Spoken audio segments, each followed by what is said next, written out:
திரு D Rajendar வாழ்க்கை வரலாறு. இவருக்கு முன்னாடி ஏன் வெறும் திருவோட மட்டும் நிப்பாட்டிட்டேன், இதுக்கு முன்னாடி எந்த அடைமொழியும் நான் பயன்படுத்தலை அப்படின்னா, இவர் 1-2 விஷயங்கள்ல சாதனைகள் பண்ணியிருந்தா அதை ஒன்றை மட்டும் நம்ம குறிப்பிடலாம். இவர் செய்த சாதனைகள் ஏராளம் ஏராளம். ஒரு இயக்குனராக, நடிகராக, தயாரிப்பாளராக, பாடல் எழுதுபோதில், பாடல் இசையமைப்பதில், கலை இயக்குனராகவும் இவர் சினிமா துறையில தொடாத ஏரியாவே இல்லைன்னு சொல்லலாம். இவர் வந்த காலகட்டம் அப்படிங்கிறது 1980களில் பாலச்சந்தர், பாரத ராஜா போன்ற பல முன்னணி இயக்குனர்கள் உச்சத்தில் இருந்தாங்க. ஒரு புறம் இசைஞானி இளையராஜா புகழோட உச்சத்தில் இருந்திருந்தார். இன்னொரு பக்கம் நடிப்புல சூப்பர் ஸ்டார் ரஜினிகாந்தும் கமல்ஹாசனும் வேகமாக முன்னேறி புகழோட உச்சத்தை அடைந்திருந்தார்கள். இப்படி மும்முனை தாக்குதல்கள் நிறைந்த இடத்துல தனி ஒரு இளைஞனாக சினிமாவுக்குள் நுழைந்து இந்த எல்லா ஏரியாக்களையும் அடித்து துவம்சம் செய்தவர் தான் டி ராஜேந்தர். அப்படிப்பட்ட இந்த டி ராஜேந்தர் யாரு, எந்த ஊரை சார்ந்தவர், இவர் சினிமா துறைக்கு எப்படி வந்தார், இந்த சினிமா துறையில் செய்த சாதனைகள் என்ன அப்படின்னு இவருடைய வாழ்க்கையில ஏகப்பட்ட தன்னம்பிக்கை தரும் விஷயங்கள் நிறைந்து கிடக்கிறது. அவைகள் எல்லாவற்றையும் இந்த வீடியோவில் பார்க்கலாம். இந்த சேனலை நீங்கள் சப்ஸ்கிரைப் பண்ணலன்னா சப்ஸ்கிரைப் பண்ணிட்டு ஒரு லைக்கையும் போட்டுவாங்க. நம்ம டி ராஜேந்தர் அவருடைய வாழ்க்கை வரலாறு பார்க்கலாம். டி ராஜேந்தர் அவர்கள் 1955 மே 9ஆம் தேதி மயிலாடுதுறை இளையாலூரில் பிறந்திருக்கிறார். பிறப்பிலேயே பன்முக திறமையாளரான டி ராஜேந்தர் அவர்கள் இவருடைய கல்லூரி காலத்திற்கு பின்பு சினிமாவில் இயக்க வேண்டும் அப்படிங்கிற கனவோட சென்னைக்கு வந்திருந்திருக்கிறார். பெரிய போராட்டங்களுக்கு பின்பு 1980களில் அந்த அதிசயமான சினிமா கதவு இவருக்கு திறந்து கொண்டது. 1980களில் தமிழ் சினிமாவில் நிறைய புரட்சிகள் நடந்திருக்கிறது. ஆனால் டி ராஜேந்தருக்கு நிகராக இன்னொருவரை அந்த புரட்சியாளர்களை சொல்லவே முடியாது. ஒரு நவீன அலையையே உண்டாக்கி வரலாற்றில் இடம் பிடித்திருக்கிறார். 80களில் இளைஞர்களாக இருந்தவர்களிடம் ஒருதலை ராகம் படத்தை பற்றி கேட்டால் அவர்கள் கதை கதையாக டி ஆருடைய அருமை பெருமைகளை சொல்லுவார்கள். மிகப்பெரிய ஹிட்டு கொடுத்த திறமையான இயக்குநர்களும் மிகப்பெரிய வசூலை வாரி குவிக்கக்கூடிய திறமையான நடிகர்களும் 1980களில் முன்னேறி இருந்த காலகட்டத்தில் தாடி வைத்த ஒரு இளைஞன் எல்லா புதுமுக நடிகர்களை அறிமுகப்படுத்துறேன், எனக்கு ஒரு படம் வாய்ப்பு கொடுங்க அப்படின்னு சொல்லி ஒரு சின்னதாக படம் எடுக்கிறதுக்காக கமிட் ஆகி முதல் நாள் பூஜை நடந்திருக்கிறது. சுற்றி இருந்தவங்கலாம் இந்த டீம் எப்படி ஜெயிக்கும் அப்படின்னு வேடிக்கை பார்த்து கொண்டிருந்த பொழுது அந்த பூஜையை போட்ட ஐயர் சொல்லியிருக்கிறாரு, படம் சூப்பர் ஹிட் ஆகி கோடி கோடியாக பணம் கொட்டணும் அப்படின்னு. சுற்றி இருந்தவங்கலாம் அந்த ஐயர் சொன்னதை கேட்டு தன்னுடைய முகத்தில் இருந்த சிரிப்பை மறைத்து கொண்டு டி ராஜேந்திர ஏளனமாக பார்த்திருந்திருக்கிறார்கள். படத்தில் நடித்தவர்கள ஒரு முகம் கூட தெரிந்த முகம் கிடையாது. படப்பிடிப்பு ஒழுங்காக நடந்து முடிந்து சிக்கல் எதுவும் இல்லாம திரையரங்குல சொன்ன தேதியில வெளியாகுமா அப்படிங்கிறதே மிகப்பெரிய சந்தேகம். எந்த நிலையில படம் சூப்பர் ஹிட் ஆகி கோடிக்கணக்கில் பணம் கொட்டணும்னு ஒருத்தர் வாழ்த்துறாரு, காமெடி பண்றாரு அப்படி சொல்லி அந்த இடத்துல இருந்த அத்தனை பேருமே சிரித்திருக்கிறாங்க. இப்படி சிரித்தவர்கள் யாரும் எதிர்பாராத விதத்துல அந்த வாக்கு பழித்திருக்கிறது. தான் மிகப்பெரிய ஜாம்பவான் அப்படிங்கிறத நிரூபித்திருக்கிறார் டி ராஜேந்தர். கதை, திரைக்கதை, வசனம், பாடல்கள், இசை, தயாரிப்பு, இயக்கம், நடிப்பு அப்படின்னு படத்தின் முக்கிய பொறுப்புகள் எல்லாவற்றையும் சுமந்து இந்த சினிமாவில் வெற்றி பாதையை தொட்டவர் தான் டி ராஜேந்தர். டிஆர் அப்படின்னா தன்னம்பிக்கை அப்படின்னு பொருளாக எடுத்துக்கொள்ளலாம். ஒரு இளைஞர் நினைத்தால் எந்த துறையிலையும் சாதித்து காட்டலாம் அப்படிங்கிறதுக்கு மிகச்சரியான உதாரணம் இந்த டி ராஜேந்தர். ஆனாலும் அவ்வளவு சீக்கிரமாக இந்த புகழ் ஏணியில் அவர் ஏறிவிடவில்லை. 1980 வெளியான ஒருதலை ராகம் படத்தை டிஆர் இயக்கினாலும் தயாரிப்பாளருடன மோதலால படத்தில் அவருடைய பெயர் இடம்பெறவில்லை. பட வாய்ப்பு தரும்போதே நான் தான் படத்தை இயக்குவேன், கதை வசனம் உன்னுடைய பொறுப்பு அப்படின்னு இப்ராஹிம் அவர்கள் கூறியிருக்கிறார். ஆனால் படப்பிடிப்பு ஆரம்பித்த பிறகு டிஆர் தான் முழு படத்தையும் இயக்கியிருக்கிறார். படத்தின் ஒளிப்பதிவாளர்கள் ராபர்ட் ராஜசேகரும் பட உருவாக்கத்தில் நிறைய பங்களிப்பு அளித்திருக்கிறார்கள். ஆனால் படம் வெளியான போது தயாரிப்பு, இயக்கம் EM இப்ராஹிம் அப்படின்னு தான் பேர் வந்திருக்கிறது. ஆனால் காலம் ஒருதலை ராகம் படத்தின் இயக்கத்துக்கான பொறுப்பையும் மதிப்பையும் டிஆருக்கே வழங்கியது. இதுல இன்னொரு சர்ச்சையும் இசையமைப்பில் ஏற்பட்டிருக்கிறது. படப்பிடிப்பு முடிந்த பிறகு படம் வெளியாவதில் நிறைய தாமதமும் ஏற்பட்டிருக்கிறது. பண பிரச்சனைகளால் திட்டமிட்ட தேதிகளில் வெளியிட முடியாத நிலையும் உருவாகி இருக்கிறது. 100க்கு மேற்பட்ட பிரிவியூ காட்சிகளில் படத்தை போட்டு காட்டியிருக்கிறார் தயாரிப்பாளர். படத்தை பார்க்க வந்த எல்லாரும் காரி துப்பி இருக்கிறாங்க. நம்பிக்கையாக யாரும் ஒரு 4 நல்ல வார்த்தைகளை கூட கூறவில்லையா. பல்வேறு சிரமங்களுக்கு மத்தியில் இந்த படம் ஜெயிக்காது, ஏதோ எடுத்துட்டோம், ரிலீஸ் பண்ணுவோம் அப்படிங்கிற மனநிலையில தான் அந்த தயாரிப்பாளர் படத்தை ரிலீஸ் பண்ணியிருக்கிறார். படம் வெளியான பிறகு ரசிகர்கள் படத்தை அள்ளி நெஞ்சோடு அணைத்து கொண்டிருக்கிறார்கள். கல்லூரி இளைஞர்கள் எப்படி ஒரு படத்துக்காக இத்தனை வருடம் தவம் கிடந்தார்களோ அப்படி ஒரு படமாக அமைந்தது ஒருதலை ராகம். முழுக்க முழுக்க புத்தம் புதிய படையுடன் களமிறங்கிய 26 வயதான டிஆர் கல்லூரி இளைஞர்களிடம் முதல் படத்திலேயே பேராதரவை பெற்றார். சொல்ல முடியாத காதலையே படத்தின் மையக்கருவாக வைத்து கதையை உருவாக்கியிருந்தார். கதாநாயகன் தங்களுடைய தயக்க உணர்வுகளை பிரதிபலித்ததால இளைஞர்கள் எல்லாரும் படத்தை தலைமை தூக்கி வைத்து கொண்டு கொண்டாடி இருக்கிறார்கள். ரவீந்தர் இந்த படத்துல தான் அறிமுகமானார். படம் தமிழகம் எங்கும் பரபரப்பை ஏற்படுத்த இன்னொரு காரணம் பாடல்கள். வாசமில்லா மலரிது, இது குழந்தை பாடும் இந்த படத்தில் இடம்பெற்ற எல்லா பாடல்களும் ரசிகர்களை ஈர்த்தது. காதல் படம் என்றாலும் அனைத்து பாடல்களையும் ஆண் பாடல்களே பாடினார்கள். மயிலாடுதுறையில் படமாக்கப்பட்ட இந்த படம் சோகமான முடிவை கொண்டிருந்தாலும் அது படத்துக்கு காவிய தன்மையை அளித்தது. புதுமுகங்கள் பங்களித்த படம் என்பதால் முதல் வாரம் குறைவான வரவேற்பு கிடைத்திருக்கிறது. ஆனா முதல் வாரத்தில் படம் பார்த்த கல்லூரி இளைஞர்கள் படத்தை மீண்டும் மீண்டும் பார்க்க வந்ததால அதிகமான திரையரங்குள்ள படத்தை திரையிட ஆரம்பித்திருக்கிறார்கள்.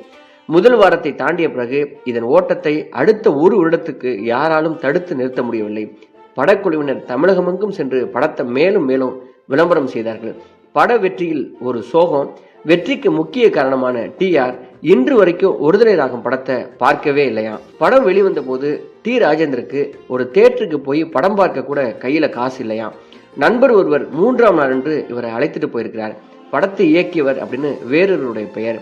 இசை A.A. ராஜ், டி ராஜேந்தர் என்றெல்லாம் டைட்டில் கார்டில் வர கண்ணீருடன் திரையரங்க விட்டு வெளியேறி இருக்கிறார் TR. அந்த காயத்தால இன்று வரைக்கும் அந்த படத்தை நான் பார்க்கவில்லை அப்படின்னு பதிவு பண்ணியிருக்கிறார் டி ராஜேந்தர். இந்த படத்தில் நடித்த ரூபாவுக்கு ஒருதலை ராகம் ரூபா அப்படின்னு பெயர் கிடைத்தது. இதுல பவ்யமான பெண்ணாக நடித்ததால் பிறகு அவர் நடித்த எல்லா படங்கள்லையும் அதே போன்ற வேடங்களே அவருக்கு கிடைத்தது. அடுத்த 10 வருடங்களுக்கு மேலாக தமிழ் திரையுலகை இவர் ஆளப் போகிறார் அப்படிங்கிறத சொல்லாம சொல்லிவிட்டு போனதுதான் ஒருதலை ராகம் படம். இந்த படத்தில் நடித்த நடிகை உஷாவை பிறகு காதலித்து திருமணம் செய்து கொண்டார் TR. டி ராஜேந்தர் வெற்றி பெற்ற இயக்குனராக இருந்த காலகட்டத்தில் ஒரு பத்திரிகையாளர் அவரை பார்த்து இன்னொரு ஒருதலை ராகத்தை நீங்க எப்ப தருவீங்க அப்படின்னு TRயிடம் அவர் கேட்கும் பொழுது அவர் சொன்ன பதில், ஒரு பெண் ஒரு முறைதான் பூப்படைவாள், ஒருதலை ராகம் ஒரு முறைதான் எடுக்க முடியும் அப்படின்னு பதிலளித்திருக்கிறார். 2வது படமாக டி ராஜேந்தர் எடுத்த படம் வசந்த அழைப்புகள். இதற்கு இயக்கம் TR தான். முதல் படத்தில் கிடைத்த வெற்றியை TRஆல் தக்க வைத்துக் கொள்ள முடியவில்லை. ஒருதலை ராகம் படத்தின் இயக்கம், இசை குறித்து ஏராளமான சர்ச்சைகள் இருந்ததால அவற்றையெல்லாம் உருவாக்கியது நான் தான் அப்படின்னு உலகுக்கு நிரூபிக்க வேண்டிய கட்டாயம் TRக்கு ஏற்பட்டிருக்கிறது. அதுதான் ரயில் பயணங்களில் ஒருதலை ராகம் படத்தை நகல் எடுத்தது போலவே அமைந்தது. அந்த படத்தின் திரைமொழியும் யதார்த்தமான நடிப்பும் இதுல அமையாவிட்டாலும் வணிக அம்சங்களை சரியாக பயன்படுத்தி கொண்டார் TR. ராஜீவ், ஸ்ரீநாத், ஜோதி நடித்த இந்த படம் ஒருதலை ராகம் போலவே அமைந்ததால் அதற்கு அளித்த வரவேற்பையே இதற்கும் வழங்கினார்கள் ரசிகர்கள். வசந்த காலங்கள், வசந்தம் பாடி வர, வைகை ஓடி வர, ஆராதனை செய்யட்டுமா போன்ற பாடல்கள் ரசிகர்களை பெரிதும் கவர்ந்தது. இவர் 2வது பெரிய வெற்றியை அடைந்ததால் TRயின் பெயர் திரையுலகில் அழுத்தமாக பதிந்தது. ரயில் பயணங்களில் படத்தோட வெற்றியால இந்த ஒருதலை ராகம் நான் தான் எடுத்தேன் அப்படின்னு இந்த உலகுக்கு உரத்த குரல்ல சொன்னார் TR. கல்லூரி இளைஞர்களுக்காக படம் எடுத்து வந்த TR சீக்கிரமே தனது பாதையை மாற்றிக்கொண்டு பெண்களையும் கவர ஆரம்பித்தார். பல பொறுப்புகளை சுமந்து கொண்டாலும் வேகம் மட்டும் குறையவே இல்லையா. தங்கைக்கோர் கீதம், உயிருள்ளவரை உஷா, உறவை காத்த கிளி என முதல் படத்தை இயக்கியதிலிருந்து அடுத்த 4 வருடங்களுக்குள் கடகடவென்று நிறைய படங்களை இயக்கினார். உறவை காத்த கிளி படத்தில் ஜீவிதாவை அறிமுகம் செய்தார். பத்மா என்கிற அவருடைய பெயரை ஜீவிதா என மாற்றினார். இதுல தான் சிலம்பரசன் குழந்தை நட்சத்திரமாக அறிமுகமானார். 1983ல் 2 சூப்பர் ஹிட் படங்கள் அளித்தார் TR. கங்கா, நளினி, TR நடித்த படம் தான் உயிருள்ளவரை உஷா. சிவகுமார், நளினி, ஆனந்தபாபு நடித்த படம் தங்கைக்கோர் கீதம். இந்த படத்தின் மூலம் தயாரிப்பாளராகவும் உயர்ந்தார். இந்த 2 படங்களும் மற்றும் இதன் பாடல்களின் வெற்றிகள் TRயின் புகழை மேலும் மேலும் உயரத்துக்கு கொண்டு சென்றன. தமிழில் 1 வருடம் வரை ஓடிய உயிருள்ளவரை உஷா படம் ஆந்திராவில் டப் செய்யப்பட்டு அங்கு 2 வருடங்கள் ஓடி இருக்கிறது. எப்படி இத்தனை திறமைகள் இவரிடம் உள்ளன, எல்லா வேலைகளையும் செய்ய இவருக்கு நேரம் எங்கிருந்து கிடைக்கிறது அப்படின்னு ரசிகர்களை மட்டும் இல்லாம திரையுலகினரையும் வியக்க வைத்திருக்கிறார் TR. அண்ணாமலை பல்கலைக்கழகத்தில் இவர் படித்தபோது ரஜினிக்கும் கமலுக்கும் பெரிய ரசிகராக இருந்தார் TR. ஆனால் 80களின் மத்தியில் அவர்களுக்கு இணையான புகழை தானும் இவர் அடைந்திருக்கிறார். அடுத்த பெரிய வெற்றி 1986ல் மைதிலி என்னை காதலி படத்தில் இவருக்கு கிடைத்தது. ஒருதலை ராகம் படத்தில் சங்கர் ரூவா, ரயில் பயணங்களில் ஸ்ரீநாத் ஜோதி, உயிருள்ளவரை உஷா படத்தில் கங்கா நளினி, தங்கைக்கோர் கீதம் படத்தில் சிவகுமார் நளினி என பலவிதமான ஜோடிகளை TRயின் படங்களில் பார்த்த ரசிகர்களுக்கு TR அமலா ஜோடி மிகவும் வித்தியாசமாக அமைந்தது. TR அமலாவை விரும்பாவிட்டாலும் அமலாவின் கவித்துவமான காதலை ரசிகர்கள் மிகவும் ரசித்தார்கள். பரதநாட்டியம் தெரிந்தவர் தான் கதாநாயகியாக நடிக்க வேண்டும் அப்படிங்கிறதால சென்னை கலாஷேத்திராவில் படித்து கொண்டிருந்த அமலாவை பார்த்த நொடியில தேர்வு செய்தார்களாம் TRவும் அவரது மனைவி உஷாவும். டி.ஆர். அமலா, ஸ்ரீவித்யா நடித்த இந்த படத்துல அழகான காதல் காட்சிகளும் பாடல்களும் படத்தின் வெற்றிக்கு முக்கியமான காரணமாக அமைந்தது. ஒவ்வொரு படம் வெளியாகும் போதும் அதற்கு கிடைக்கும் ஆதரவால திரையுலகை அசைத்து பார்த்தார் டி.ஆர். 1987ல டி.ஆர். அளித்த இன்னொரு சூப்பர் ஹிட் படம் ஒரு தாயின் சபதம். டி.ஆர்., சாருகாசன், ஸ்ரீவித்யா நடித்த இந்த படத்தை பெண்களின் ஆதரவு வழக்கத்தை விட அதிகமாக இருந்திருக்கிறது. வழக்கறிஞர் வேடத்தில் அடுக்குமொழி வசனங்களை பேசி அசத்தினார் டி.ஆர். 1987ல் எம்ஜிஆர் ஆட்சியின் போது தைரியமாக ஒரு தாயின் சபதம் வெற்றி விழாவுக்கு கருணாநிதியை அழைத்தார் டி.ஆர். அப்போது திமுக உறுப்பினராகவும் இருந்தார். அந்த விழாவில் 33 வயது டி.ஆரை என் தம்பி டி. ராஜேந்தர் எண்ணில் பாதி என்று பாராட்டியிருக்கிறார் கலைஞர் கருணாநிதி. 1987 எல்லாம் ரஜினி, கமல் எல்லாம் உச்சத்தில் இருந்தார்கள். இன்னொரு பக்கம் மோகன் தொடர்ந்து ஹிட் படங்களை நடித்து கொண்டு வந்தார். தமிழ் சினிமாவே பலவிதமான மாற்றங்களுக்கு உட்பட்டு வர ஆரம்பித்தது. இந்த மாற்றங்கள்ல டி.ஆரின் படங்களுக்குன்னு ஒரு தனி இடம் இருக்குது. ரஜினி, கமல் படங்கள் வெளிவரும்போது இருந்த எதிர்பார்ப்பு டி.ஆர். படங்களுக்கும் இருந்திருக்கிறது. தனக்கென்று ஒரு வழி அமைத்துக் கொண்டு எந்த விமர்சனங்களையும் சட்டை செய்யாமல் தனக்கு தோன்றிய கதையை படமாக எடுத்து அதை மக்களிடமும் வெற்றிகரமாக கொண்டு சேர்த்திருக்கிறார் டி.ஆர். இந்த காலகட்டத்தில் தான் இசைஞானி இளையராஜா ஒரு சுனாமியை போல மக்களை வாரி சுருட்டி கொண்டிருந்த அந்த நேரத்தில் தன்னால் இந்த இளையராஜாவை தாண்டி மக்களிடம் போய் சேர முடியும் அப்படின்னு நிரூபித்தவர் டி. ராஜேந்தர் அவர்கள். இவருடைய இசை ஆல்பத்துக்கென்று தனி மார்க்கெட்டே இருந்ததாகவும் சொல்லுகிறார்கள். தாய்மார்களுடைய ஆதரவை மேலும் வலுவாக்குவதற்காக டி.ஆர். இயக்கிய மற்றொரு படம் என் தங்கை கல்யாணி. டி.ஆர்., சுதா, ஸ்ரீவித்யா, எஸ்.எஸ். நடித்த படம். தங்கை மீது மிகுந்த பாசம் வைப்பதால ஒரு அண்ணன் எதிர்கொள்ளும் போராட்டங்களை உணர்ச்சிகரமான காட்சிகளால ரசிகர்களை இவர் ஈர்த்தார். பாடல்கள் வழக்கம் போல சூப்பர் ஹிட் ஆகின. டி. ராஜேந்தருடைய மற்றொரு தனித்துவமான ஒரு அடையாளம் அப்படின்னா இவர் போடுகிற செட்டு. 80களில் இந்த செட்டுகள்லாம் விவாதங்களை கிளப்பியிருக்கிறது. ஒவ்வொரு பாடல்களுக்கும் டி. ராஜேந்தர் எப்படி செட் அமைப்பார் என ரசிகர்கள் எதிர்பார்க்க ஆரம்பித்திருக்கிறார்கள். யதார்த்த வாழ்க்கையில ஏராளமான கஷ்டங்களுடன் திரையரங்குக்கு வரும் ரசிகர்களுக்கு செட்கள் மூலமாக கற்பனை உலகத்தை காட்ட வேண்டும் அப்படின்னு பிரியப்பட்டு அதுல வெற்றியும் அடைந்தவர் தான் டி.ஆர். என் தங்கை கல்யாணி படத்தின் இன்னொரு சிறப்பு, இதுல தான் வடிவேலு நடிகராக அறிமுகமாகியிருக்கிறார். படப்பிடிப்பை வேடிக்கை பார்த்து கொண்டிருந்த வடிவேலுவை அழைத்து சிறிய காட்சி ஒன்றில் நடிக்க வைத்தார் டி.ஆர். இதற்கு பிறகுதான் என் ராசாவின் மனசில படத்துல முக்கிய கதாபாத்திரத்தில் அறிமுகமானார் வடிவேலு. டி.ஆரின் மோனிசா என் மோனாலிசா, சொன்னால்தான் காதலா ஆகிய படங்களிலும் வடிவேலு நடித்திருக்கிறார். 90களில் தமிழ் சினிமாவின் காட்சிகள் மாறத் தொடங்கியது. ஜென்டில்மேன், ரோஜா போன்ற படங்களின் பிரம்மாண்டமான வெற்றிகள் புதிய பாதையை உருவாக்கின. இந்த காலகட்டத்தில் டி.ஆரின் கவனம் தன்னுடைய வெற்றியை விட சிம்புவை கவனமாக ரசிகர்கள்ட்ட கொண்டு போய் சேர்க்கணும் அப்படின்றதுதான் இருந்தது. மேலும் 80களில் வெளிவந்த டி.ஆர். பாணியிலான படங்கள் 90களில் வேறு வடிவத்தை கொண்டன. கதை, திரைக்கதை, வசனம், இயக்கம், ஒளிப்பதிவு, தயாரிப்பு, நடிப்பு, பாடல்கள், இசை என பல துறைகளையும் ஒரு கை பார்த்த டி.ஆர். படத்தொகுப்பை மட்டும்தான் விட்டு விட்டார். அதற்கு அவர் அளிக்கும் விளக்கம், படத்தொகுப்பாளரின் வேலை அப்படிங்கிறது ஒரு அறைக்குள்ள அடைந்து கிடக்க வேண்டும். என்னால் அப்படிலாம் ஒரு ரூமுக்குள்ள இருக்க முடியாது. இசையமைக்கும் போது கூட நடந்து கொண்டே நான் இசையமைப்பேன். எனக்கு படத்தொகுப்பு பிடிக்கும் என்றாலும் சுதந்திர பறவையாக இருக்க விரும்பியதால அந்த வேலையை மட்டும் நான் செய்ய விரும்பலை அப்படின்னு சொல்லியிருக்கிறார். 1986ல் தேசிய விருது பெற்ற கன்னட இயக்குனர் கிரீஷ் காசரவல்லி டி.ஆர். படம் எடுக்கும் விதம், அவருடைய வெற்றிகள் எல்லாம் கேள்விப்பட்டு டி.ஆரை பற்றி ஒரு குறும்படம் எடுக்க ஆசைப்பட்டிருக்கிறார். இதை நடிகர் சாருகாசன் டி.ஆரிடம் தெரிவித்த போது மறுத்திருக்கிறார். அதற்கு அவர் சொன்ன காரணம், எல்லாரும் ஒரு வழியா போயிட்டு இருப்பாங்க, அந்த விதிமுறைகளை மீறி வெற்றி பெறுவன் மீது கோபம் இருக்கும், அந்த கோபத்தை அடக்கி வைத்திருப்பார்கள். நாம் கால் தடுமாறும் போது நம்ம காலை அவங்க வாரி விடுவாங்க, என்னை வைத்து படம் எடுத்தா அது எனக்கே எதிராக திரும்பி விடும் அப்படின்னு விளக்க சொல்லி கோரிக்கையை ரொம்ப டீசெண்டாக தவிர்த்திருக்கிறார். டி.ஆர். பற்றி சாருகாசன் இவ்வாறு குறிப்பிடுகிறார். படப்பிடிப்பில் ஒரு துண்டு காகிதம் இல்லாம கதை, திரைக்கதை, வசனம் எல்லாவற்றையும் தலைக்குள் வைத்துக் கொண்டு வரும் இயக்குனர் இவரை தவிர உலகத்திலேயே யாரும் இல்லை அப்படின்னு புகழ்ந்திருக்கிறார். 1980களில் இளையராஜா, வைரமுத்து, வாலி என இசையுலகில் புது புது கூட்டணிகள் அசத்தி கொண்டிருந்த போது இவர்களுடன் எந்த விதத்திலையும் சம்பந்தப்படாம தனி ஆளுமையாக உருவாக்கினார் டி.ஆர். எளிமையான அதே சமயம் அர்த்தமுள்ள வரிகள் இளைஞர்களை ரொம்ப ஈர்த்தன. இசையிலும் கலக்கியதால் இசை வாய்ப்புகளும் டி.ஆரை நோக்கி வர ஆரம்பித்தது. இயக்குனராக, நடிகராக, இசையமைப்பாளராக, கதாசிரியராக என டி.ஆர். கை வைத்த எல்லா துறையிலையும் அவருக்கு தோல்வி என்பதே கிடையாது. அதே போல டி.ஆர். பாடல்கள் என்றால் அது பற்றி பல மணி நேரம் பேசக்கூடியவர்கள் இன்றைக்கும் உள்ளார்கள். விடுதலை ராகம் படத்தில் இது குழந்தை பாடும் தாலாட்டு, வாசமில்லா மலருது பாடல்கள் ரசிகர்களை கட்டி போட்டுக்கிறது. முதல் படத்திலேயே எல்லா பாடல்களையும் எழுதி இவர் இசையமைத்தார். என் கதை முடியும் நேரம் இது, நான் ஒரு ராசியில்லா ராஜா, அட மன்மதன் ரட்சிக்கணும், கடவுள் வாழும் கோவிலிலே கற்பூர தீபம், கூடையிலே கருவாடு, கூந்தலிலே பூக்காடு என 7 பாடல்களையும் சூப்பர் ஹிட்டாக இவர் மாற்றியிருக்கிறார். ஒருதலை ராகம் என்பது காதல் படம். அதுல பெண் குரலே இடம்பெறாமல் அதிலும் புதுமை செய்திருக்கிறார். ஒருதலை ராகம் படத்தின் டிஆரின் பங்களிப்புல நிறைய சர்ச்சைகள் உள்ளதால தன்னுடைய திறமை வெற்றிகளை மீண்டும் நிரூபிக்க வேண்டிய நிலைமைக்கு ஆளான டிஆர் ரயில் பயணங்கள்ல அந்த வாய்ப்பை இவர் நிரூபித்தார்.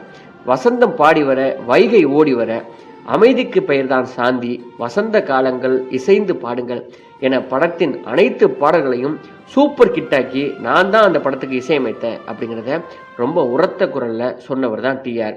பெண் குரலில் ஒரே ஒரு பாடல், வசந்தம் பாடி வர பாடலை ஜானகி பாடியிருந்தார். மோகன் பூர்ணிமா நடித்த கிளிஞ்சர்கள் படத்துக்கு இசையமைத்து அதிலும் வெற்றியை நாட்டினார் டிஆர்.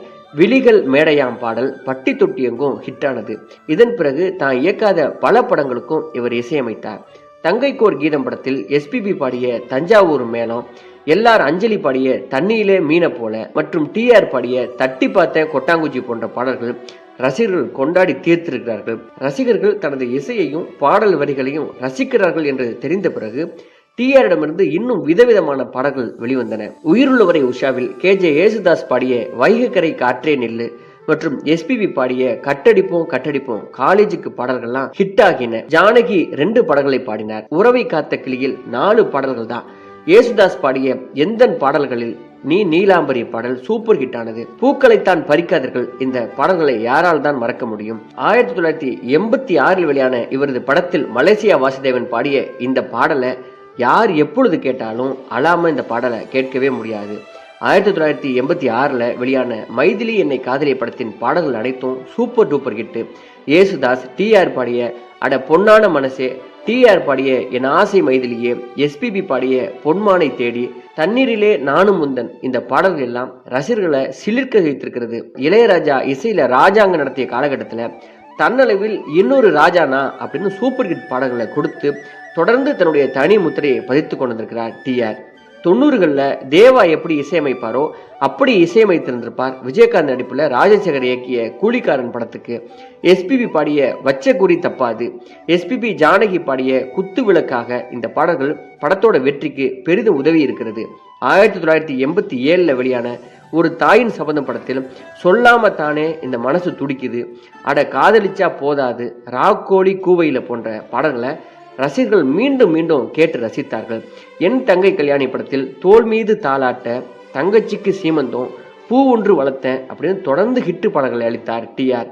இந்த படத்தின் இசைத்தட்டு விற்பனையில சாதனை படைத்திருக்கிறது. அதற்காக இவருக்கு தங்க இசைத்தட்டு ஒன்றும் பரிசாக கிடைத்திருக்கிறது. 1983 தொடர் வெற்றிகள் தர ஆரம்பித்தார் இவர் தொடர்ந்து 7 படங்கள் இவரது இயக்கத்தில் மாபெரும் வெற்றி பெற்றிருக்கிறது. இந்த படங்கள் எல்லாம் கமல் ரஜினி படங்களையே மிரள வைத்திருக்கிறது. உயிருள்ளவரை உஷா படத்தை வாங்க முதல்ல விநியோகஸ்தர்கள் யாரும் முன்வரவில்லையா. பாடல்கள் நல்ல வரவேற்பை பெற்றும் படம் ஓடுமா அப்படின்னு தயக்கம் இருந்திருக்கிறது. பத்திரிகைகளும் ரொம்ப சுமாரான படம், ஒருதலை ராகத்தின் ஹேங் ஓவர் அப்படின்னு எழுதியிருக்கிறாங்க. எதிர்மறை விமர்சனங்களை பறக்க விட்டு படம் 175 நாட்களுக்கு மேல ஓடி மாபெரும் வெற்றியை பெற்றிருக்கிறது. நளினி இந்த படத்துல தான் முதல் முறையாக நாயகியாக நடித்தார். வைகைக்கரை காற்றே நெல்லு போன்ற பிரமாதமான பாடல்களை டிஆர் மக்களுக்காக தந்திருந்தார். தங்கைக்கோர் கீதம் படத்தின் மூலம் தான் ஆனந்த பாபுவின் நடன திறமை வெளிப்பட்டது. அதற்கு வாய்ப்பளித்தவர் டிஆர். இந்த படத்தில் டிஆர் அவர்கள் வாடா என் மச்சி, வாழக்கா பச்சி, உன் உடம்ப பிச்சி போற்றுவேன் பச்சி என்று அடுக்குமொழி பேசியபடி டிஆர் போடும் சண்டை காட்சிகள்லாம் கூஸ்பம் ரகம். டி ராஜேந்திரன் அவர்கள் பல்வேறு கோணங்கள்ல காதலை வித்தியாசமான முறையில தமிழ் சினிமாவிற்கு அளித்தவர். காதல் மட்டுமல்லாது தங்கை பாசம், தாய் பாசம், மகன் பாசம் அப்படின்னு குடும்பத்தை அடிப்படையாக கொண்ட காதலின் ஆழத்தை மக்களிடையே புகுத்தியவர் இவர். தற்போது இவருடைய மகன் சிம்பு அவர்கள் தமிழ் சினிமாவில் உச்ச நடிகர்கள் ஒருவராக இருந்து வருகிறார். இவருடைய மாபெரும் வெற்றியில டிஆருடைய பங்கு மிகப்பெரியதுன்னு தான் சொல்லணும். இவர் தன்னுடைய அரசியல் நிலைப்பாடாக திமுகவில் தன்னை இணைத்துக் கொண்டு அரசியல் பயணத்தை மேற்கொண்ட இவர் அதிலிருந்து விலகி சொந்த கட்சி தொடங்கி தற்போது வரை அதனை நடத்தி வருகிறார். தனி மனிதனாக தமிழ் சினிமாவில் நுழைந்து தன்னுடைய கடும் முயற்சியால் கொடிகட்டி பறந்தார். இவருக்கு என்று தனி ரசிகர்கள் கூட்டமே இருக்கிறது. இளைஞர்கள் மட்டும் அல்லாது பெண்கள் உட்பட குடும்பமாக இவரது படத்தை பலரும் பார்த்து ரசித்தார்கள். இவருடைய படத்தை பார்த்து விட்டு தேட்டரை விட்டு வெளியில வர்றவங்க அவங்க ட்ரெஸ் நனைகிற அளவுக்கு அழுது கொண்டே வருவார்களாம். அப்படிப்பட்ட பாசத்தை கொட்டி உணர்ச்சி குவியலாக இருக்குமா இவருடைய படம். அப்படிப்பட்ட படங்களை எடுக்கக்கூடிய ஒரு ஆகச்சிறந்த கலைஞர் தான் டி ராஜேந்தர் அவர்கள். சினிமாவின் பல்கலைக்கழகம் டி ராஜேந்தர் அப்படின்னா யாருமே அதை மறுக்க மாட்டாங்க. அப்படிப்பட்ட பன்முக திறமை கொண்ட டி ராஜேந்திரன் அவர்கள் இன்றைக்கும் தனக்கு முக்கியத்துவம் தரக்கூடிய கதாபாத்திரங்கள்ல படங்களில் தொடர்ந்து நடித்து தன்னுடைய கலை பயணத்தை தொடர்ந்து கொண்டிருக்கிறார். இதுவே பன்முக திறமையாளரான திரு டி ராஜேந்திரன் உடைய வாழ்க்கை வரலாறு. நன்றி, வணக்கம்.